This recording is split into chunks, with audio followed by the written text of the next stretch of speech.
Welcome back to MKE Gadgets. Today we're going to machine some hand knobs. Now maybe you went to the hardware store or the woodworking store and they sell a lot of nice hand knobs. They're plastic and they have a threaded insert in there. They come in different size threads. Some have a nut like this, some have a stud, and these work great except for they look kind of plasticky, which they are. So I thought, well, why not make your own? Here's a design I come up with. And it's based on a piece of aluminum, 1/2 inch thick.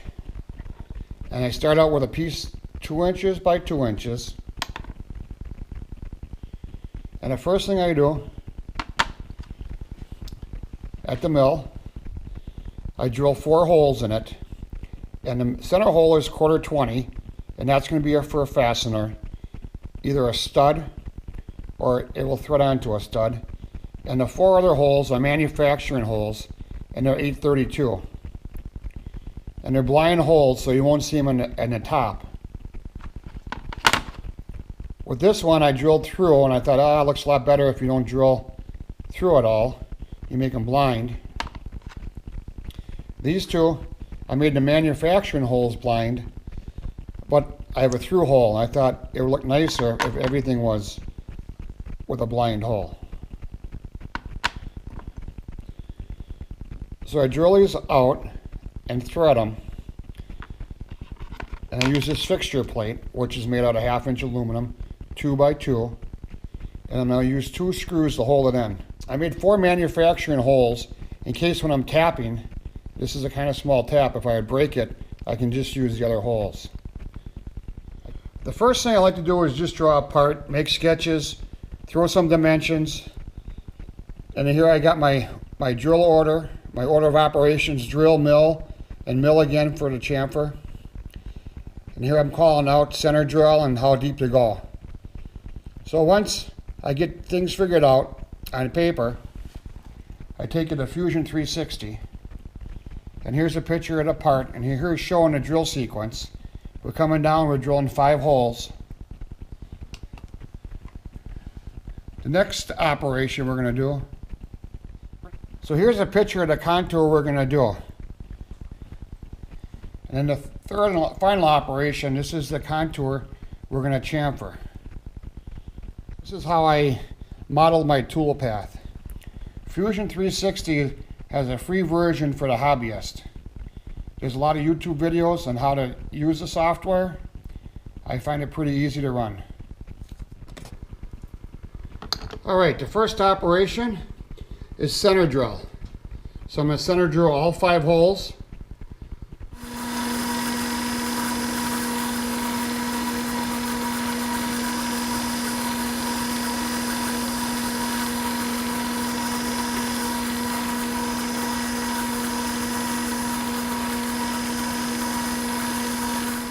The second operation is to drill at the center hole. That's for a 1/4 tap. That's a number 7 drill. I'm going 450 thousandths deep.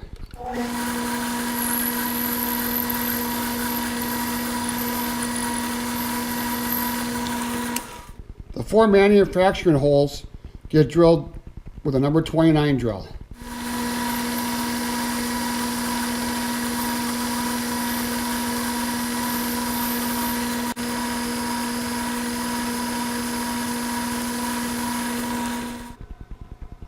So with all the holes drilled, I have to tap it by hand and set up the fixture for the milling operations.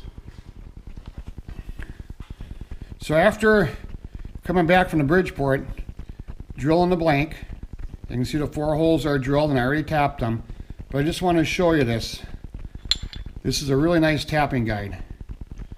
And when you tap, use a little tap oil.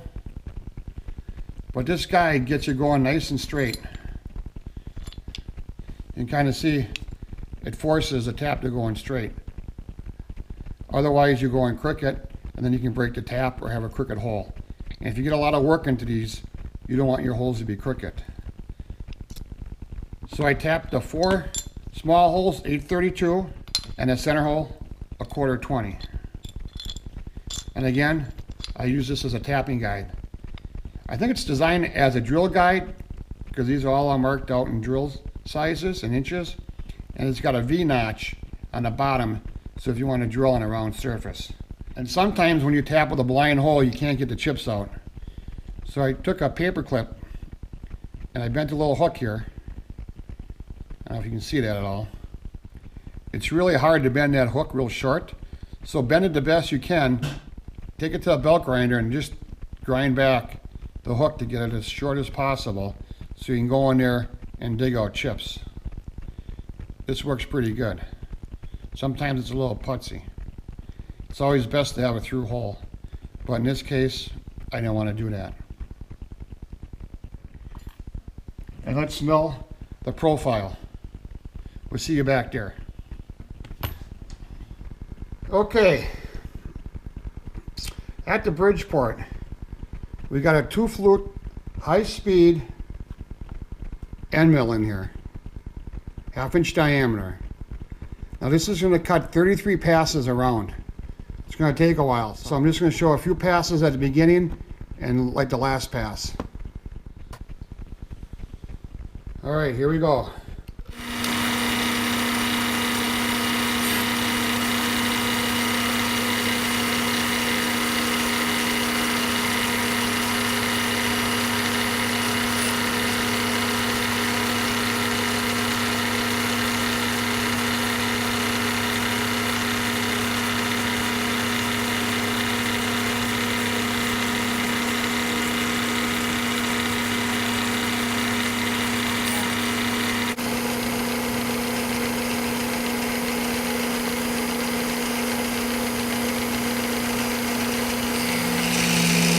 Noisy.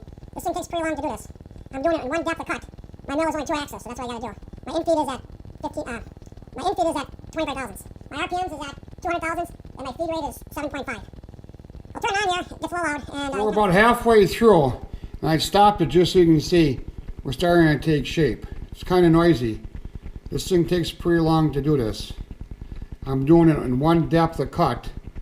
My mill is only 2 axis, so that's what I gotta do.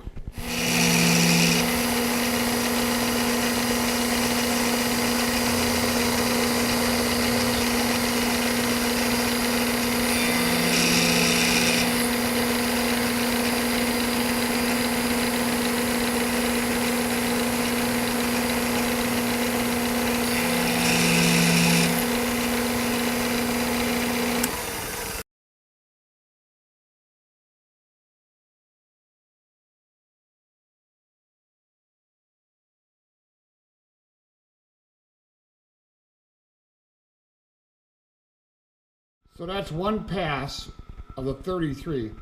I'll bring it back when we're close to the end.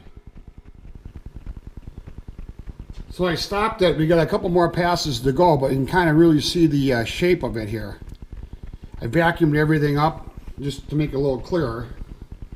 So I'm going to start it up here and then kind of do the last couple of passes.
Well, there's the last pass in the contour. I'm going to clean everything up change over to the round over bit, and then we're almost done. So see you in a little bit. Okay, I'm set up to do the radius on there, and this is what I'm using. This is a 1/4 inch 2 flute carbide bit round over bit using woodworking. So I removed the bearing so we have enough clearance to get close enough to the material. And I took one pass already. I set my height, and now we're gonna take an arrow pass. I'm gonna drop my height down.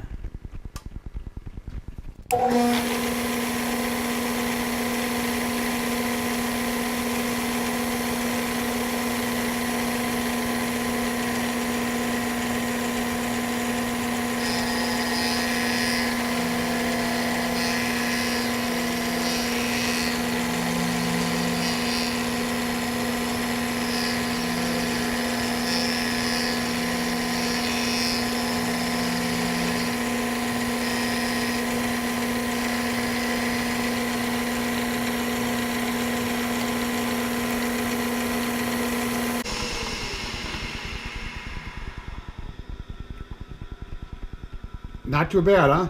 Now I dropped it down. We're 25 thousandths off the top of the part.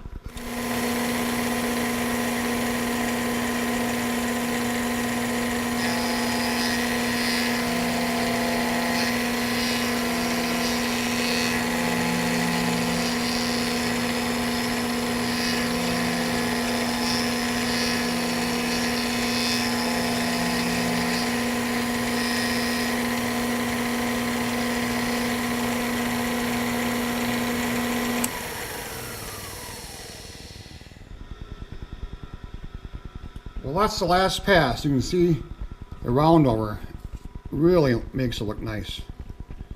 Let me clean it up, deburr it, and then we'll go back to the bench and we'll wrap this video up.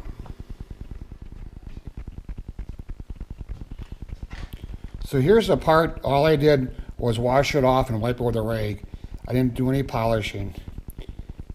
You can see where it's machined. It's a little shinier than the tarnishing here. I want to explain how this fixture works. So these are flathead screws, and they have an 82-degree angle on there.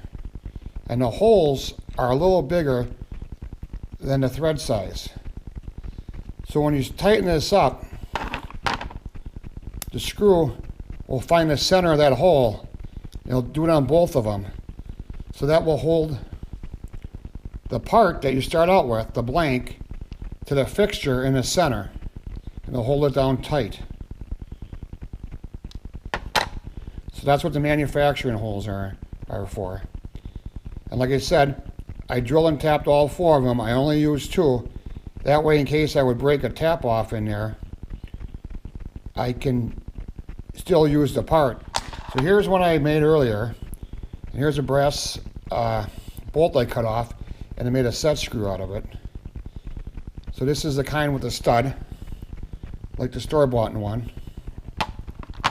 And this is like the kind with the nut in there, like the store-bought one. Put down in the comments what you think is better, the plastic one or the billet aluminum one that I spent an afternoon making.